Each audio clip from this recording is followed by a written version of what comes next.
you have to have air that flows through the machine into the outside, or it's going to take a long time to dry. But there's one thing that gets overlooked occasionally, and this little guy right here is it. I don't know if you can see it, but it has a buildup, and that's fabric softeners and dryer sheets and things like that. So what we're going to do is we're going to take this bad boy in here, and we're going to clean it up with some soap and hot water.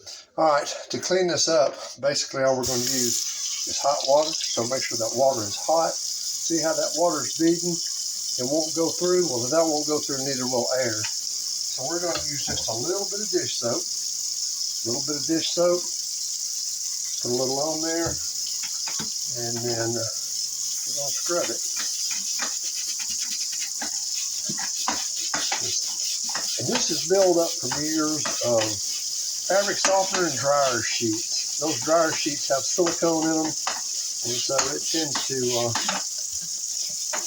really cause them to build up a lot of stuff.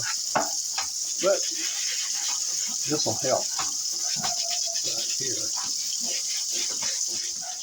All right, so we're going to rinse this off good. We've got most all of that off of there. And you can see the little beads of it where it's beading up. And anyhow, this should be a standard maintenance on your dryer. This needs to be done on a regular enough basis that you're saving energy, you're saving wear and tear on the dryer, saving heaters, lots of things. All right, so that's what we look like. We're pretty clean, and we're going to go stick it in the unit. And as you can see, it is nice and clean. I've got a bad shadow, but it's nice and clean now. And we're going to stick that guy in, and it is ready to go.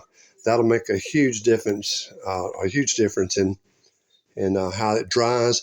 It may cut your drying times 10 minutes. I saw a lady who was doing towels, and she was going an hour and a half on her towels, and then after we cleaned her vent screen, it ended up taking about 50 minutes. So take that for what it is. You guys have a good day. Hit like and subscribe. Thanks.